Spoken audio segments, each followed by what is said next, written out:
प्रेमानंद महाराज की रात में निकलने वाली यात्रा सामने आई वजह। नमस्कार, मैं हूं आपके साथ अनुष्का और आप देख रहे हैं आज की आवाज एमपी। वृंदावन में प्रतिदिन रात 2 बजे निकलने वाली प्रेमानंद महाराज की यात्रा अनिश्चित काल के लिए बंद हो गई।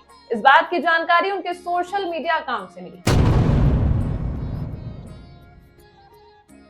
इस यात्रा के बंद होने के पीछे विरोध की बात सामने आ रही है। मथुरा के वृंदावन में हजारों की संख्या में प्रतिदिन श्रद्धालु तीर्थ नगरी आते हैं और यहाँ पर दिन में भगवान के मंदिरों के दर्शन कर रात में प्रेमानंद महाराज के दर्शन करने के लिए रुकते हैं। लेकिन अब प्रेमानंद महाराज भक्तों को दर्शन नहीं देंगे। इसका सबसे बड़ा कारण उन्होंने खुद बताया है। इस बात के सामने आने के बाद ही प्रेमानंद महाराज के दर्शन करने आने वाले भक्तों के चेहरे मायूस हो गए। प्रेमानंद महाराज रात 2 बजे अपनी पदयात्रा की शुरुआत करते थे, जिसमें हजारों की संख्या में श्रद्धालु उनके दर्शन किया करते थे और वह पदयात्रा उनके घर से प्रारंभ होकर आश्रम के लिए जाती थी। इस वक्त हजारों की संख्या में सड़कों के किनारे खड़े होकर भक्त प्रेमानंद महाराज के दर्शन करते थे। लेकिन अब इस यात्रा के दर्शन भक्तों को नहीं हो सकेंगे। इसका सबसे बड़ा कारण प्रेमानंद महाराज के स्वास्थ्य का ठीक नहीं होना बताया जा रहा है। प्रेमानंद महाराज की यात्रा हुई बंद। उनकी पदयात्रा को अनिश्चित काल के लिए बंद कर दिया गया है। इस बात की जानकारी प्रेमानंद महाराज के सोशल मीडिया प्लेटफॉर्म वृंदावन रस महिमा से मिली है, जहां पर उनकी ओर से एक पोस्ट डाली गई है जिसमें लिखा गया है कि आप सभी को सूचित किया जाता है कि पूज्य महाराज जी के स्वास्थ्य और बढ़ती हुई भीड़ को देखते हुए रात 2 बजे से निकलने वाली यात्रा अनिश्चित काल के लिए बंद कर दी गई। हालांकि आपको बता दें, यात्रा के अनिश्चित काल के लिए बंद होने के पीछे का एक मुख्य कारण विरोध प्रदर्शन को भी माना जा रहा है। स्थानीय लोगों ने किया था विरोध। कुछ दिन पहले जहां से प्रेमानंद महाराज की पदयात्रा होकर गुजरती थी, वहां पर अधिक संख्या में लोग मौजूद होते थे, जिसकी वजह से रास्ता बंद हो जाता था और भजन ढोल नगाड़े बजाते थे, जिसकी आवाज इतनी तेज होती थी कि वहां रहने वाले स्थानीय लोगों को काफी ज्यादा परेशानी होने लगी थी। इस बात को लेकर एनआरआई ग्रीन सोसाइटी के लोगों ने महाराज का विरोध प्रदर्शन किया और महिलाओं के ने हाथ में तख्ती लेकर महाराज की तरफ से निकाली जा रही पदयात्रा का विरोध किया था। प्रेमानंद महाराज ने दिया था आश्वासन। विरोध के बाद प्रेमानंद महाराज के समूह ने उन सभी लोगों से वार्तालाप की थी जिन्होंने महाराज के खिलाफ प्रदर्शन किया। इस दौरान महाराज की ओर से आश्वासन दिया था कि यह सभी ढोल नगाड़े म्यूजिक वगैरह बंद कर दिया जाएगा और आपको किसी भी तरह की परेशानी नहीं होगी।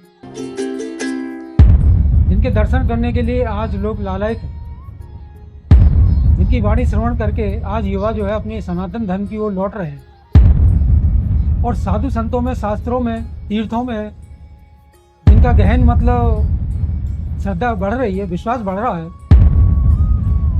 ऐसे हमारे श्री प्रेम मूर्ति परमानंद जी महाराज जी से भी लोगों को परेशानी है।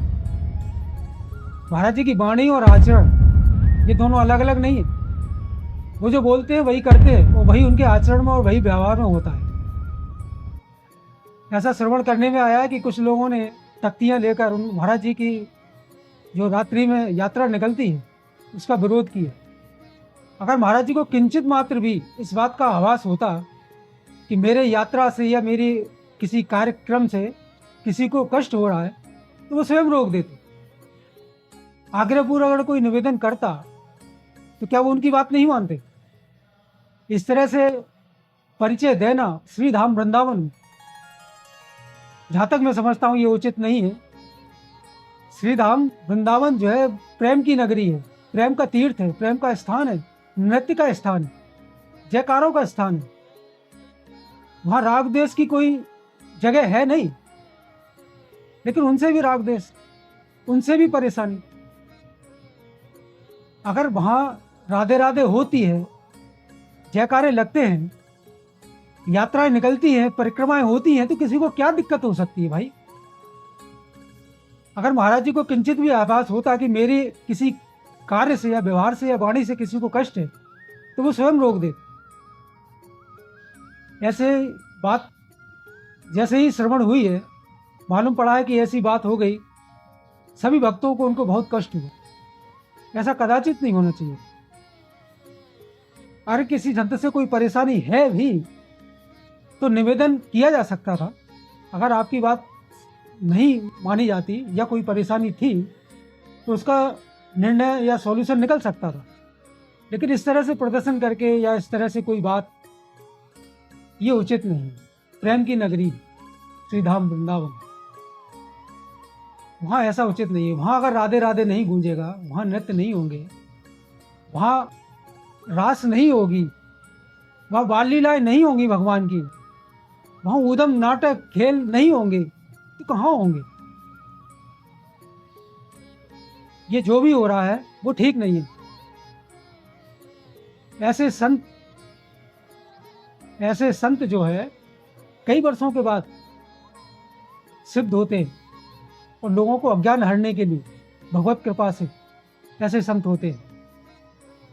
हर समय में, हर काल में, हर युग में ऐसे सिद्ध संतों का, ऐसे परमहंसों का, ऐसे भगवत भक्तों का, जिन्हें भगवान स्वरूप अपने साथ सखा मानकर, भक्त अपने प्रिय मानकर उनके साथ क्रियाएं करते हैं, लीला करते हैं, व्यवहार करते हैं।